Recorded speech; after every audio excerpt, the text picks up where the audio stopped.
Pakistan is a vast and diverse country, inhabited by 153.5 million people. 23 million of the country's inhabitants are under the age of 5. Indeed, the increase in population is so rapid that 5 million children come into the world each year. However, the everyday life of the younger generation, the country's future, does not seem to meet the basic needs of childhood and adolescence. It appears the action of the government alone does not suffice so as to ensure the basic needs of this ever-growing population.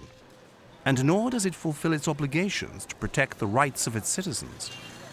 As a result, many children, and women in particular, are faced with lack of education and health facilities, illiteracy, child labor, early marriage, domestic violence, and even honor killings. Poverty is the mother of so many social evils, and poverty alleviation is the basic thing.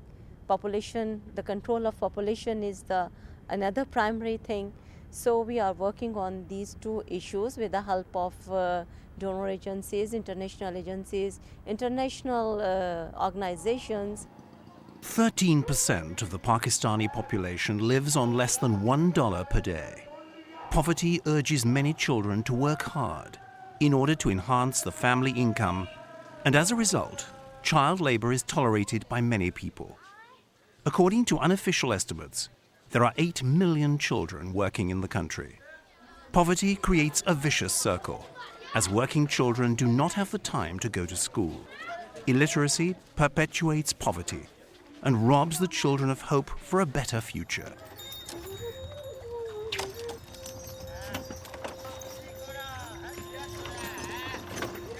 One visit to the so-called brick people indeed reveals more than words could ever do.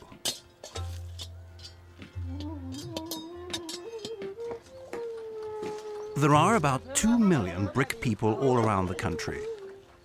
Most of these people are non-registered citizens. And even when they are registered, the fact that they come from different regions makes them invisible for the local system, as far as basic services and rights are concerned.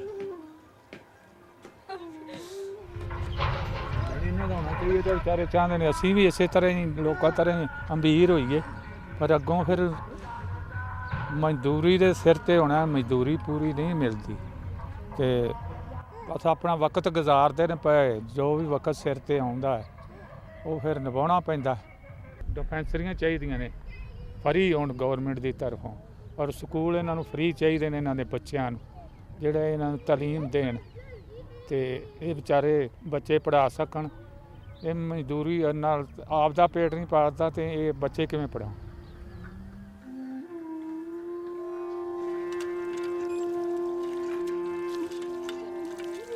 For these people, the day begins before the crack of dawn.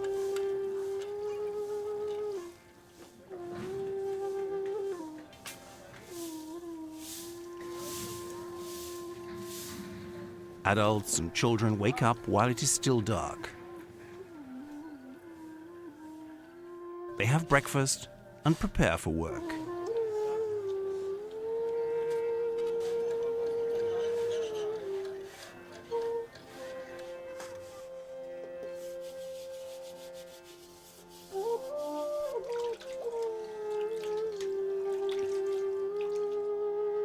By the time the sun is up, everybody is already working in the brick kilns.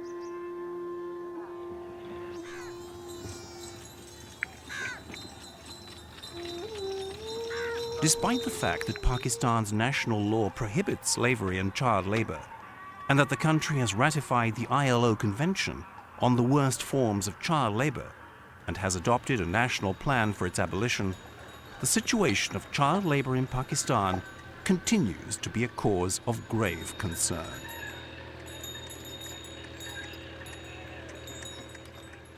The heavy burden of family debt is very often shared with children, and therefore it is very frequent that from a very tender age, children are required to work so as to support their parents in their efforts to pay off their debts.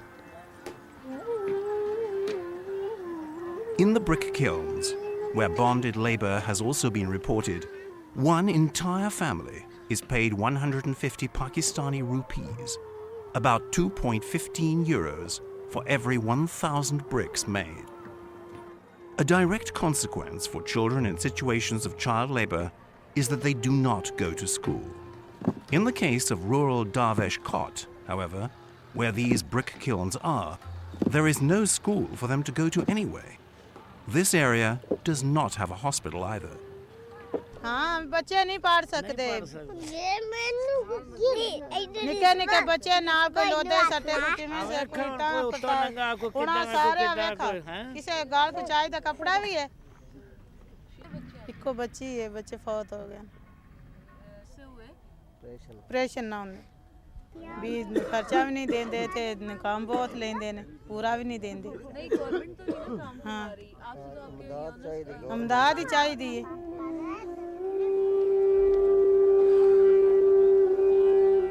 In the nearby village of Ramkot, there are schools for both boys and girls. In the school for boys, classes are taught in the schoolyard throughout the year, with the exception of the summer months when the heat is unbearable and classes are moved indoors.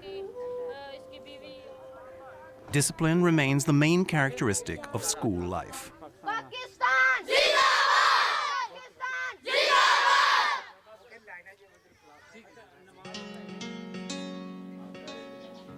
However, girls are also equally disciplined. The building they now use as a school used to be a barn. It was only 3 years ago that this building was transformed into a school, and this was achieved with the help of a local NGO.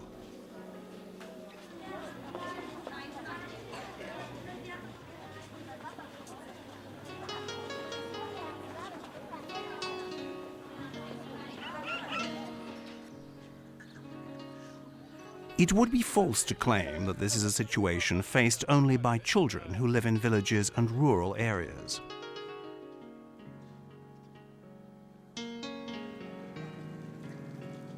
There are many children in the country's urban centres that are also obligated to work. Girls usually work as domestic helpers, many times assisting their mothers, while boys work in a range of formal or informal activities. Instead of going to school and enjoying the carefree life of a child, a large number of children work really hard in order to contribute to the family income. They are as professional and effective as an adult would be, and sometimes even more passionate, as they subconsciously replace their lost play with work. The money they earn is negligible. It provides for a difficult daily survival, yet robs the children of the opportunity to invest in their future through education. Attending school is not an option for these urban working children either. Indeed, education seems to be a privilege in Pakistan, where the adult literacy rate is approximately 48% and only 35% for women. The numbers are staggering. More than a third of the country's 10-year-olds have never attended school, despite the fact that primary education is compulsory. Boys are usually favoured over girls when a family can afford to send its children to school. Indeed, in terms of gender parity, Pakistan is listed among those countries that have the highest disparities in enrollment between girls and boys. As for higher education, this remains a distant dream for most of the country's girls, since 2% have the opportunity to go to university. This woman is working as a domestic helper to raise her family. Her husband is a drug addict living in a village. She has 4 daughters and 2 baby boys. Only the youngest daughter is lucky enough to go to school, as the 3 older girls have to work with their mother.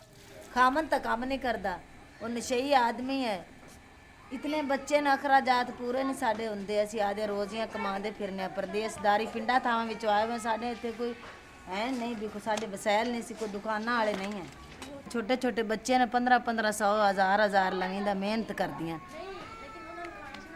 हाँ जी एक बच्ची सजांदी नहीं हिम्मत नहीं है ना साडे गरीबां लोगां विच हाँ असी आदे अखराजात घरां दे पूरे करे कि नहीं पढ़ाईए साडे कोल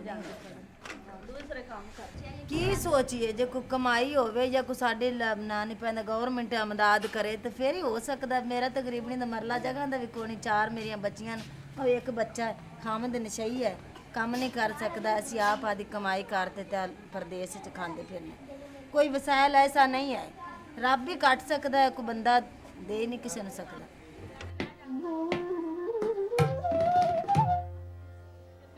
This little boy is their neighbor. He had his eye operated on, and the whole treatment cost his family the salaries of almost 4 months. Pakistan is one of the least advanced countries when it comes to health and accessibility to relevant services. This has a grave impact on the health, well-being, and development of children. Government भी इसका महंगे ना, private तो ज़्यादा ही महंगे ना। Judging from the current situation, children's rights have not featured among the basic priorities of the government of Pakistan. Due to domestic violence and hardship faced by their families, thousands of children run away from home and end up living in the streets. In order to survive, they resort to begging, stealing, pickpocketing, and even prostitution. Many of these children end up in jail.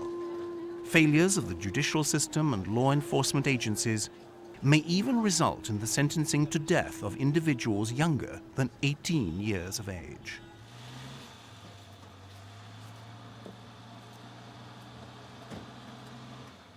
Fundamental human rights are compromised in Pakistan on a daily basis. However, not mentioning the recent efforts of the government would be unfair. Things seem to be changing for the better, but still most of the initiatives in the field of human rights are being carried out by international and local NGOs, which have created a booming civil society in Pakistan and have gained the confidence of the people. They bring along innovation and flexibility, something which allows them to be more effective as far as the protection of human rights is concerned. NGOs can trigger leadership capacity.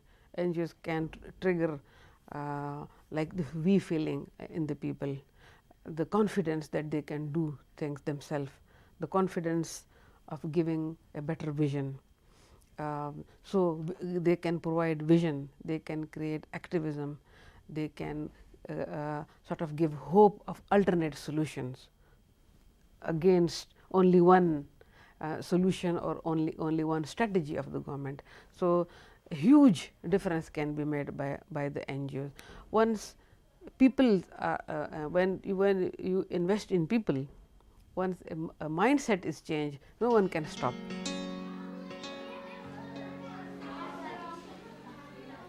Upon reaching adulthood, teenagers face severe sex discrimination. Young women know that they have to overcome many difficulties simply in order to secure their basic human rights, such as access to education, to work, to receiving medical treatment, or to participate in political and public life. Approximately 65% of the country's women are illiterate. The personal growth and development of the majority of women is stalled. Educated or not, most of the women work at home and in the agricultural or manufacturing sector. Only a small minority occupies senior managerial positions. Although women play a vital part in the income-generating ability of the male members of their families, they are alarmingly often faced by unemployment. The vast majority of women in Pakistan occupy the private sphere. They are expected to take care of their household and their children. The fertility rate in Pakistan is 4.3 children per woman.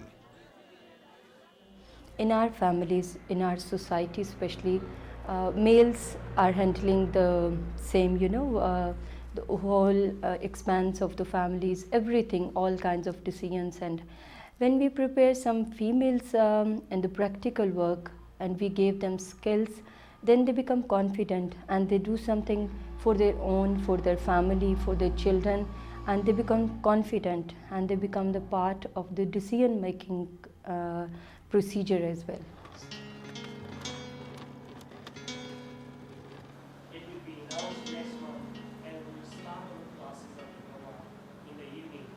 During the past few years, more and more girls and young women tend to go to school and receive an education. However, shaking off deep-rooted gender roles remains a difficult challenge, even for those women who receive a higher education. Lots of masters people do here, but they can't get their job properly immediately. There is a job problem in our country very much. If you are a girl, you have to face problems. You have to be ready. You have to prepare yourself for some troubles. Everybody passes personal comments and judgment on the female social activity, according to their own thoughts and thinking. You just get to step out of your house and you get strange comments, strange remarks passing over you. From even our neighbors, not so as far, from our neighbors also, our social family members. Well, she's not a good girl. If she's a good girl, why is she doing a job? We are not condemning our society. We're not condemning males. We are not condemning any our system. We're just trying to tell that we must be considered something. Because if you have masters, if you get master degree, and that male has also got master degree, we should be equally considered equal. Yeah. I want to become a teacher. Okay. I want to become a teacher. I want to get married. If I'm going to get a job, I will do it just like as a hobby. I'm not being forced to do a job outside the field by my parents or any other person, and I don't want to be forced in my next life to be forced to get a job. An educated mother can bring up her children more efficiently and more finely than an ignorant woman.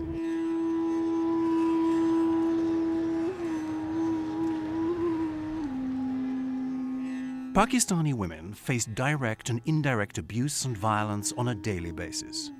According to Amnesty International, 42% of women accept violence as part of their fate. Due to a lack of awareness, women very often believe that they actually deserve this gender-based violence. Honor-related killings and acid throwing still remain common practices in the country. As far as the health sector is concerned, one can observe a significant difference between urban and rural areas. This difference does not only relate to the availability of and accessibility to hospitals and health centers, but also extends to include social attitudes regarding the provision of medical care by male doctors to female patients. Indeed, in the absence of women doctors and nurses, women frequently choose to remain uncared for. 23% of births have been attended by skilled health staff between 1995 and 2003, mainly in urban areas. Life expectancy at birth is 63 years, ranking Pakistan as 124th out of 177 countries. Men don't want to have the female to go to male doctors and such kind of problems. And it's a natural thing. You don't want your wife to go to the male doctor and don't want anyone to touch her. So that's why it's also a religion problem also. In our religion, we don't like male to touch the female except the husband. So this is a problem. But the female doctors have such kind of problems in rural area. Or there they face the problem. They have to wear the veil or hijab and some kind of things to get rid of the problems. So that they have to do. If I work in the rural area or countryside, I will do the same. I will wear the hijab in the same religious dress, and then I will do like that. Very often, oppression and lack of initiative turn women into victims in their everyday life. The ones that experience greater luck receive help mostly from NGOs, as state institutions in their majority are distant and fail to address women's needs and issues. Approach is different than the government. Government system is very patriarchal, traditional system, and so, for example, if a woman is in the police station, she is considered to be a bad woman, because police station is never ever traditionally considered to be a good place for a woman to go.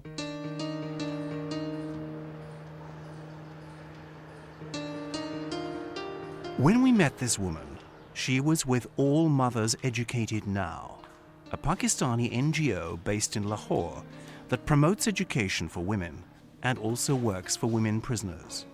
Her life consisted of a series of incidents of mistreatment and abuse. However, with the help of this organization, she was able to recover her strength and regain control of her life. हमारा दोनों का बहुत प्यार था आपस में, और जब हमारी शादी को दिन ब दिन लेट होती गई, दिन गुजरते गए, बच्चे भी नहीं होते थे, और इसलिए मेरे ननानों और ससुराल सास इतना जुल्म मेरे पे करते थे, तो मैंने खुदा पर डोरी छोड़ दी। जुआ खेलता था। क्या जी? जुआ खेलता था। हाँ जी। तो इसलिए लोगों से पकड़ पकड़ के ना, तो वो इतना मजबूर हो गया कि वो अब दे भी नहीं सकता, और शराब पी के रोज़ लेट जाता है, ना खाने पीने का। उसे हाथ पकड़ के उसकी बीवी गई थी बाज़ार से, कह रही थी कि मैं ना अभी आती हूँ थोड़ी देर से, और तुम काम करके ना यही रहना।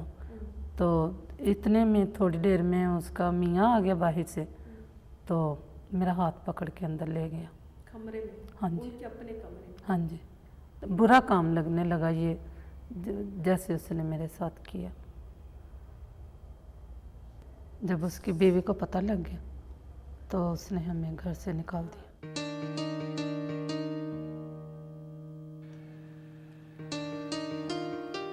One of the most essential ways for women to fight for their equal rights and freedoms is through their political participation.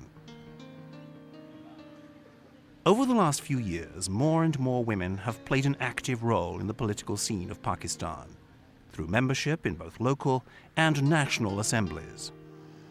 Although many of these women came from families with political backgrounds, others did manage to make their way into politics completely on their own. Women received the right to vote and to stand for election in 1947. Currently, women's representation amounts to 0.1% at a ministerial level, 21% in the lower house, and 18% in the upper house.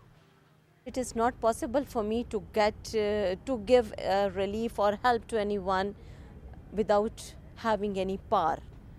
And politics is the basic right for the woman to take a good participate, or to take power or to authority.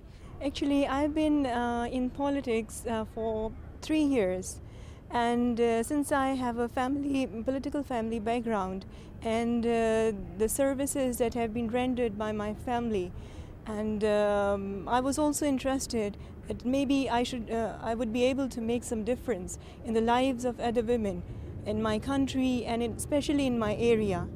Given the remarkable work done by local NGOs with respect to human rights, the work of the EU-funded project NGOnet for Women and Children's Rights is of a great importance. Through the establishment of an active network of local NGOs that struggle for the protection of women and children's rights, the project aims to emphasize the importance of cooperation and exchange of information as a means for optimizing their work.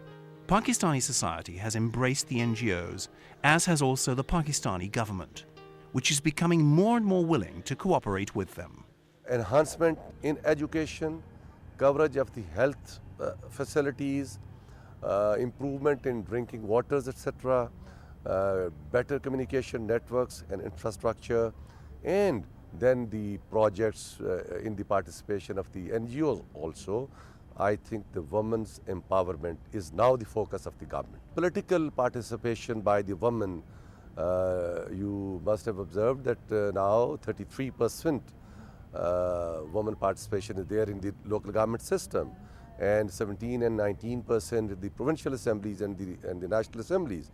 So I think this will empower the women politically.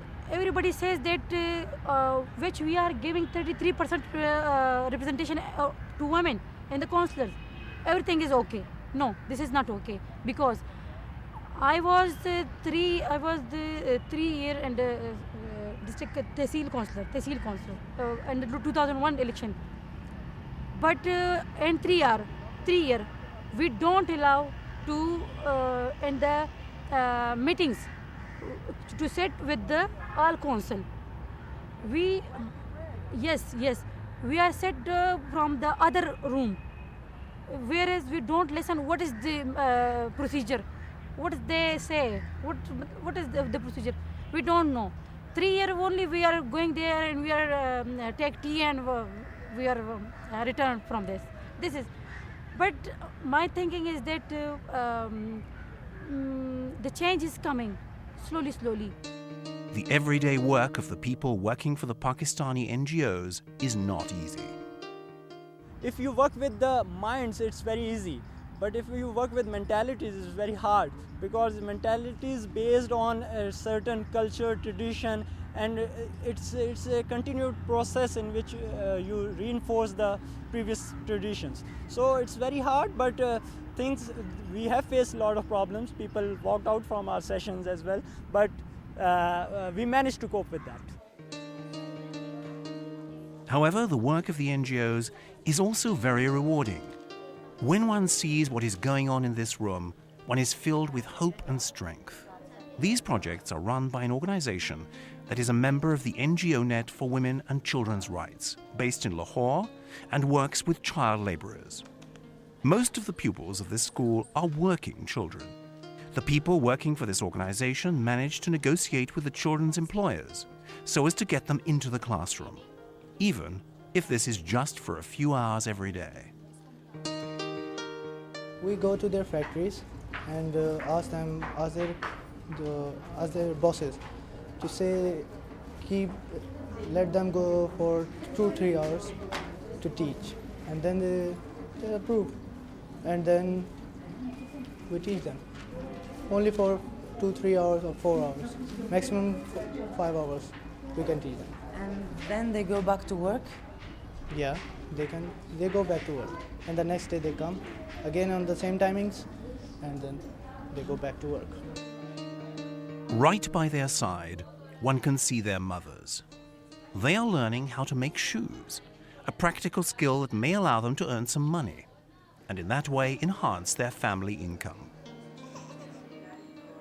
Hopefully, when this happens, there will be no need to send their children to work. On the contrary, they will be able to send them to school. यहाँ पर हम अपनी औरतों को जो महाजराबाद से ताल्लुक़ रखती हैं, उनको ट्रेनिंग देते हैं शू मेकिंग की, और इसलिए देते हैं कि ये जो हमारे पास बच्चे आते हैं ये उनकी माएँ हैं, और वो अपनी इनकम में इजाफा कर सकें, वो अपने बच्चों को काम पर ना भेजें, खुद अपना काम करें और अपनी इनकम में इजाफा करके मार्केटिंग में यानी कि एक हुनरमंद बन जाएं। इस तरह से हमारे पास आ रही हैं 25 ख़वातीन आ रही हैं, तो वो अपनी इनकम में इजाफे के लिए करें।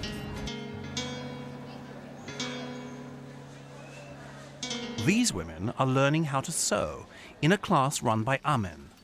They not only learn how to make clothes for their own children, but they also gain practical skills that could one day allow them to enter the labor market, make a living, and hopefully offer them the means to gain a level of independence. It's inclusive. It brings people together. It's listening, and it's taking and giving. So in this process, you realize that most of the time maybe you are right, but most of the time you are wrong also, because it makes you think self-critically and create space for yourself, but also allow others to create space for themselves also. The whole agenda is learning to live together.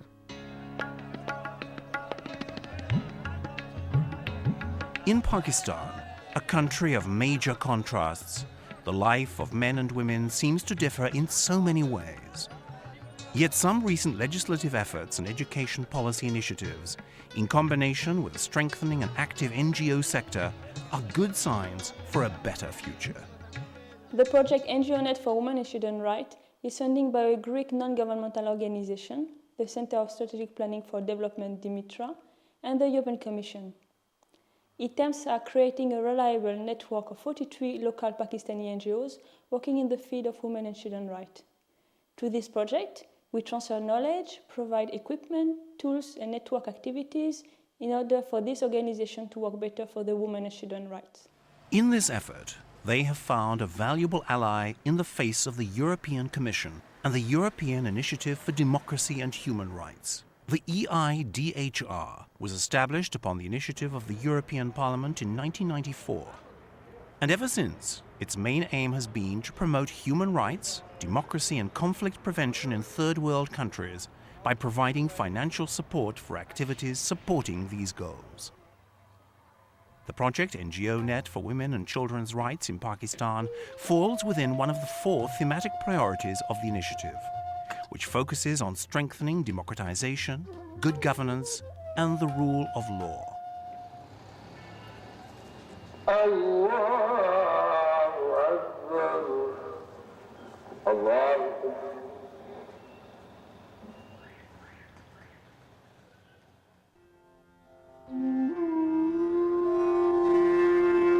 Pakistani society is changing.